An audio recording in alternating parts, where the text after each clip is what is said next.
Bihar TV 20 में आप सभी का स्वागत है।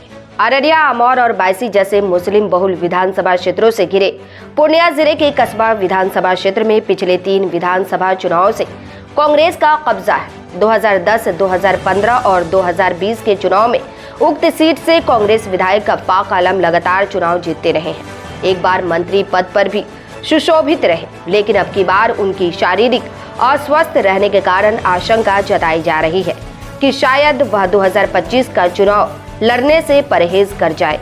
ऐसी स्थिति में कसबा विधानसभा क्षेत्र को फिर से अपने पाले में घसीट लाने की कोशिश में बीजेपी ने भारी तैयारी शुरू कर दी है, जिस क्रम में कसबा की सीट से बीजेपी का टिकट हासिल कर चुनाव मैदान में कूदने की पुरजोर तैयारी में जलालगढ़ निवासी विद्यार्थी परिषद सह बीजेपी नेता किशोर कुमार जायसवाल पूरी शिद्दत से जुट गए हैं।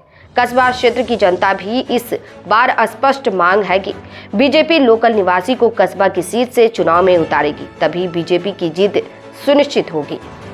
2025 की आगामी चुनाव को लेकर जारी चर्चाओं के अनुसार कस्बा विधानसभा क्षेत्र की जनता ने जलालगढ़ निवासी बीजेपी नेता किशोर कुमार जायसवाल को चुनाव मैदान में कूदने का आमंत्रण दिया है। खासकर श्रीनगर प्रखंड क्षेत्र से बीजेपी नेता किशोर कुमार जायसवाल को बीजेपी की टिकट पर चुनाव मैदान में कूदने के लिए आमंत्रित किया गया है। श्रीनगर प्रखंड क्षेत्र बीजेपी का निर्णायक क्षेत्र है और उसी श्रीनगर प्रखंड क्षेत्र से चुनाव मैदान में कूदने के लिए जलालगढ़ निवासी बीजेपी नेता किशोर कुमार जायसवाल को ललकारा जा रहा है, जिसका पालन करने के क्रम में बीजेपी नेता किशोर कुमार जायसवाल बीजेपी के टिकट के दावेदार हो गए और व्यापक जनसंपर्क अभियान चला रहे हैं। बीजेपी महकमा भी आश्वस्त है कि इस बार कस्बा की सीट से बीजेपी के भावी प्रत्याशी एकमात्र किशोर कुमार जायसवाल ही होंगे।